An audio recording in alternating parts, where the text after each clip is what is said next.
Hello and welcome to the Drum's Can Do Festival. I'm Charlotte McElhenney, Asia Pacific publisher of The Drum, and today I'm really pleased to bring you the latest episode of our prediction series. So I'm here today with Michele Yow, Business Director Asia Pacific of DoubleVerify, and she's going to help us understand the future of brand safety, a really important topic. So thanks for joining us today, Michele. Hello, Charlotte. Nice. Thanks for inviting. Yeah, anytime. So let's start actually with a bit more of an intro, because I didn't really talk too much about what you do. So for anyone who hasn't heard of DoubleVerify, what do you do as a business? And then, what's your role there? Yeah. So DoubleVerify is a leading software platform for digital media measurement, data, and analytics. Our mission is to be the definitive source of transparency, provide data-driven insights into quality and effectiveness of digital advertising. Myself, I oversee the APAC accounts and work with agencies, direct clients to establish relationships, guide them through how to leverage our technology, improve their digital media quality in general. And I take care of the APAC region. So what we've been seeing is that the importance of ad verification is really growing, and increasing number of brands want to know more about the topic of brand safety and broad viewability. So brands being more receptive to understanding about our technology, our reporting platforms, and how it works. So I'm generally kept busy traveling around APAC when we could travel to consult brands, agencies on how they can get insights, media quality on their campaigns, protect brand reputation, improve digital advertising in general in terms of performing on our technology. Cool, thanks. But it sounds like you're very embedded in this topic of brand safety. And I know from kind of what we've written about over the last year and beyond that really, but it evolves very quickly. And certainly in the last year, one of the ways that I think we've seen this evolve and have a bit more of a debate around is the importance of context and the kind of nuances around that. And some brands I know are kind of moving towards this concept of brand suitability rather than sort of brand safety, or or both. Can you tell us a bit more about the background of that and how that's developed? Yes, maintaining a strong brand reputation and ensuring ads are shown in environments that align with brand values are really of critical importance. Okay, and especially now the volume of unsafe, unsuitable content online represents a reputation minefield for global advertisers. So like content that range from inflammatory rhetoric on terrorism, fake news, dynamic and unpredictable nature of digital realm really makes it critical to ensure that brand content is aligning with what their brand positioning is. Okay, so furthermore, with brand safety violations like they have material and adverse impact on consumer sentiments, okay, with real commercial implications as well.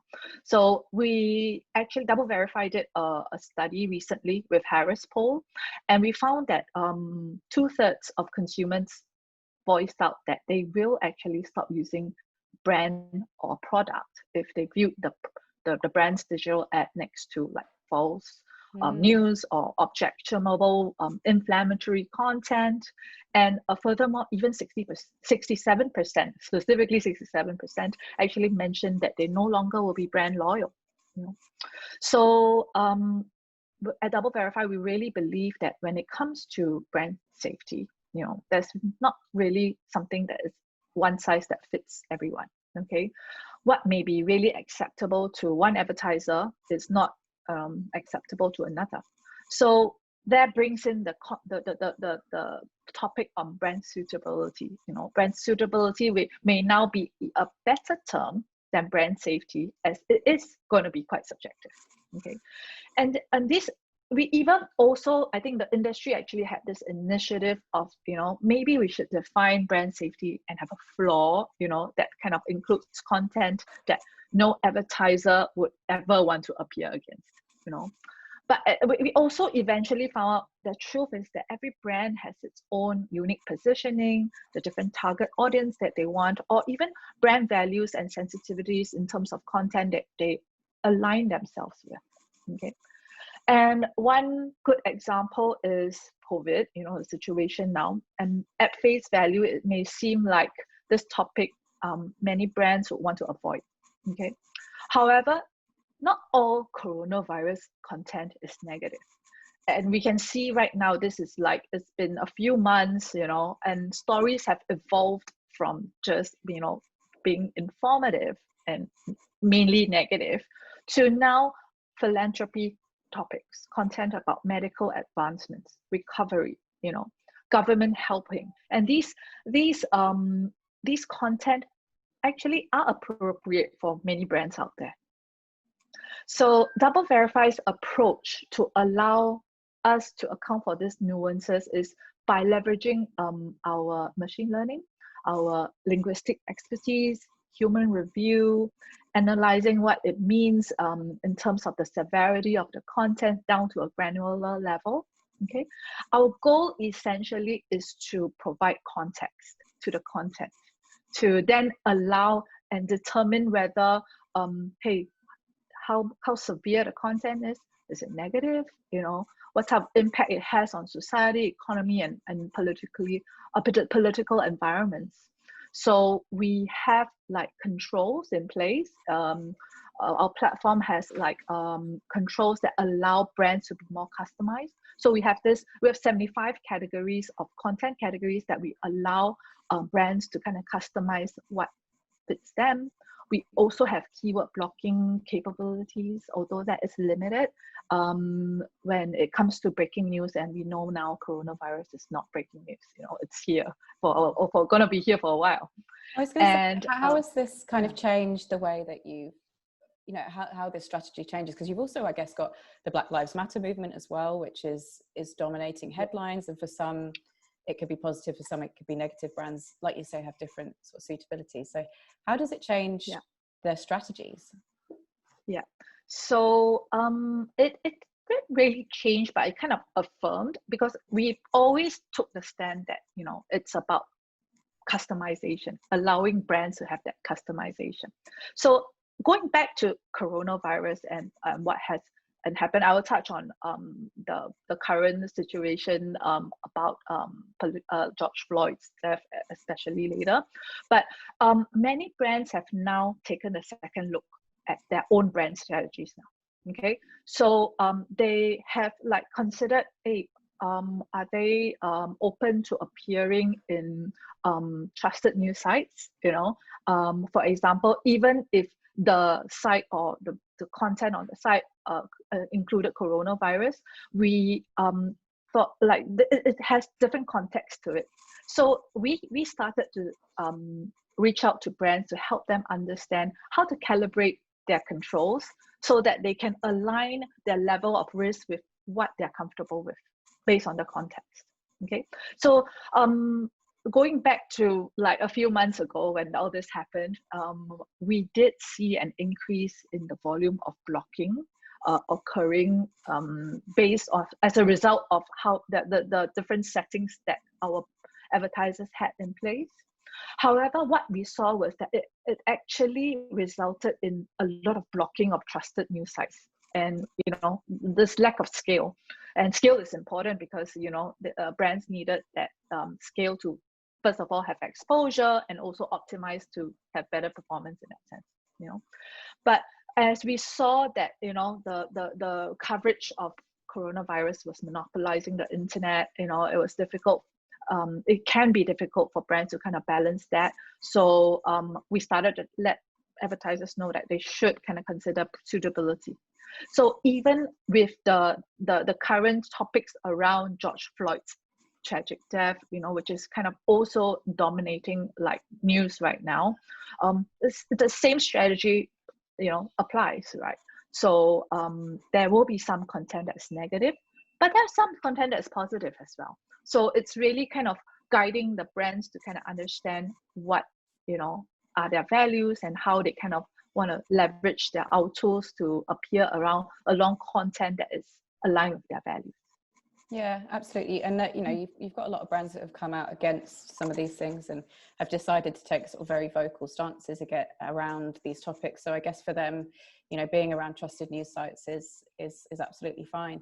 And like you say, the problem with that is that it stops kind of money going to these trusted news sites, because, you know, they're trying to do good journalism and pay for the journalists, and they do need the advertising to support it. So I think it's great that you're kind of educating around this, because it sounds like it really needs to happen. So what has DoubleVerify done sort of specifically around this and in response to this? You know, how are you working with the industry around kind of these changes? So I think the key thing is to educate advertisers, just covering on the advertiser side of things, right? So as you rightly said, there's so much content and even trusted news publishers that are educating the public and, you know, spreading the word to kind of you know, better inform people about what's happening out there. So it's really kind of important to kind of support the publishers in this way. So we wanted to make sure that there was a balance on it. So we went out to all our advertisers to basically, you know, ask them questions around, first of all, to kind of reconsider their brands, their stance in terms of what type of content they're suitable, or brand suitability in this sense. So some of the questions we will ask them is like, you know, is there any specific content that they want to avoid? Okay. The next is like, you know, are they willing to be running content against neutral or even positive type of content, even though it's related to coronavirus? And in support of like publishers, we also needed to make sure that you know, there may be some brands that are fine with having their brands advertising seen on like homepages and section homepages of these trusted publishers, because although there's content sitting there on the homepage that may be negative, you know, but it's like, it's a homepage, you know, a lot of advertisers we've seen are fine with that, so that allows them to have more scale as well, and not, you know, so these are questions that we want to ask them to make sure that they have thought about, and they're setting the adjustments on their platforms to make sure that they're balancing brand safety and scale. And I mean, that's just on the advertiser side, but we also were working a lot with the industry around this, right? So we were working with the ad council, like for example, ad council and DSPs around the world to address, like, you know, are there any challenges that they need help in? We even actually delivered public service announcement ads. So till date, we have delivered about 1.7 billion public announcement ads, all trying to kind of help encourage people to stay at home, or maybe there are ads about, you know, measures to avoid spreading, how to avoid spreading the COVID-19, you know, so you're taking the education stance, and, you know, continually to support our publishers and advertiser friends, you know, to make sure that, hey, you know, if you need anything that, any guidance on how to kind of ensure that, you know, there's more cooperation between brands as well as publishers, you know, there's resources online on our sites as well. Yeah, brilliant. I think it's really impressive how quickly you've kind of turned that around. And I know a lot of businesses right now, you know, and over the last few months have been having to make really quick changes, you know, in the same way that you have to products and strategies. So I think this story of your own kind of change is actually quite interesting. Do you have any advice for people who've had to sort of stay agile and make changes, you know, through this time? Yeah. We definitely had to pivot, right? Like many businesses. For most parts, this really has been positive, you know, because we already had that strategy in place, and we've always lived on that. Our mission was to, you know, we understood that everything was customizable, but we kind of took that a step further by, you know, really reaching out to brands and making it relevant for them to kind of understand how important it is to pull these levers now with evolving news cycle. So it's really kind of reaching out. And I guess another part that I think I'm kind of proud of DoubleVerify is actually going back to the basics and taking care of employees. So our management is really good. They have, you know, they've come out with a lot of processes to, and also measures to kind of employees first, well-being first, you know. On top of that, they always encourage us to reach out to our clients, partners, provide support to the industry, you know, just listen to what they need, you know. Yeah.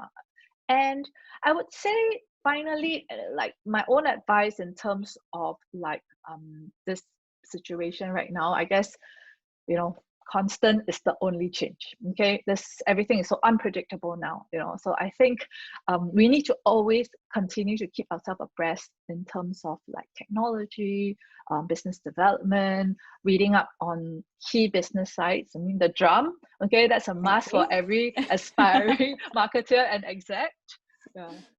Thank you very much for that plug. The next question I have is just around, you know, going back to brand safety. How do you expect this topic to then evolve? We're here to kind of talk predictions. So yeah, my next question is, how will this change in the next few months?